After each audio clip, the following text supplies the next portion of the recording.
Over the years, meanwhile, watching anime, I have seen many ways and techniques to advance the plot and character progression. Some good, and some plain awful. But there's one technique that may be my favorite for a variety of reasons. Hello everyone, this is the RPG Monger, and today I want to talk about time skips. While not too many anime employ them, it's honestly my favorite form of character progression, but let's talk about why, shall we?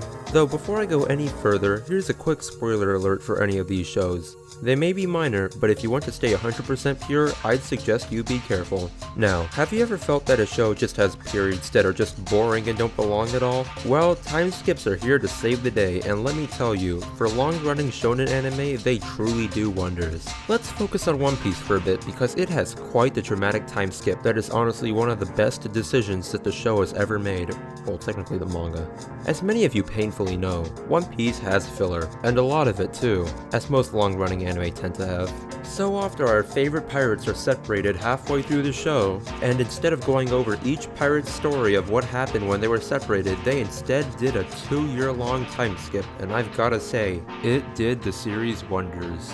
Look, I'll admit it, I'm a sucker for character progression, and I guess that's one of the reasons why I've stuck with One Piece for so long. It's just seeing your favorite character physically and mentally grow over time, and that time skip could not have done that better, with all the characters getting minor to major changes in design and becoming 10 times more powerful overall. I swear, one of my favorite moments is just when my boy Sanji saw the first real woman in 2 years after being on Kamabaka Kingdom, and they gave him a woman radar, as it were.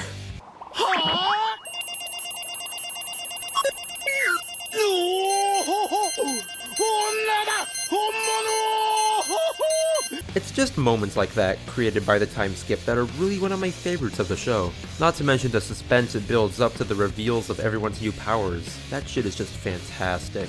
Another series that does a time skip, but way more drastic, is a show called Gurren Lagann. After Simon achieves his original goal in the show, and peace is spread throughout the land, they could have very well just ended the show there. But instead we get a time skip of 7 whole years, with all of our favorite characters living out their lives as they truly wanted. And there's nothing more satisfying in a show than that, I've gotta say. Though for those of you who've watched the show, you very well know what happens next, and the rather unpleasant things that happen as a result. So on to another show, this time more recent. Compared to the last two, Twin Star Exorcist has a time skip that is a little bit like One Piece, in terms of it being 2 years long.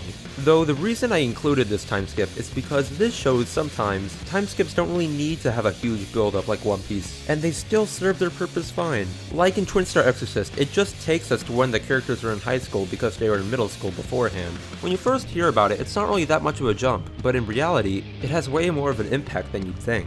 Because like I said with One Piece, instead of showing us pointless filler, we get to a point where not only have the characters progressed, but so have their relationships progressed as well. And to be honest, it's kind of what made the show stick out for me among the rest last year. So much that you may see me talking about it more at a later date, you'll see. Though then, there are another type of time skips, ones that don't take place in the middle of a series, but actually take place between seasons of a show. What makes these time skips special, however, is that it makes the season that follows it especially unique, because we aren't just picking up right where we left off.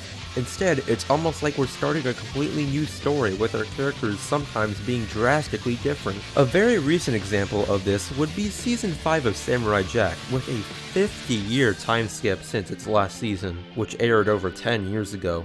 That's a time skip on its own. Coupled with the series moving over to Adult Swim, this time skip could not be more drastic, with the entire world of Samurai Jack seeming much more harsh and cold compared to before, along with Jack's character taking a mental toll due to all those years during the time skip he spent not being able to return to his home. Oh, and on a small side note for those of you who watched the last episode, just gonna say right now, rest in peace Scatbot, you will be missed. Though anyways, before I get too off track, there is another series where if you saw the thumbnail, you were probably expecting me to talk about. And coincidentally, it does this exact kind of time skip. Yes everyone, JoJo's Bizarre Adventure employs this exact kind of time skip, and has been doing it since its first part and has done it 7 times now. Though what makes JoJo's time skips any different compared to Samurai Jack? Well, it's simple really, and JoJo isn't really unique for doing this, but with every subsequent part of JoJo, there is a new character, right? Well, with the time skip, it becomes more rewarding because with every part, then you get to see their links to the previous characters from the last part, and even characters who returned from the last part. I think this is part of where JoJo shines the most, by bringing back characters and advancing them, for better or for worse. Though I think for most cases, it just gives a sense of nostalgia, since you enjoyed them in the part they originated in, but now they're changing as they keep growing older. It's pretty bittersweet if you think about it. Though in the end, when you get to watch a character progress, time skip or not, for good or for bad, you'll always get a sense of satisfaction. Though, that is unless the character goes to shit, which is a completely likely scenario in retrospect. But anyways, if you like this video and want to see more, do subscribe, and today's cool thing of the day is Paprika, a movie I watched recently that has got to be some of the best stuff I've ever seen, made by the same person behind Perfect Blue. Oh, and not to mention, the soundtrack was done by the legendary Susumu Hirasawa, the man behind all of Berserk's music, so you know it's good. Though that being said, I am the RPG Monger, and don't forget that each and every one of you are fantastic.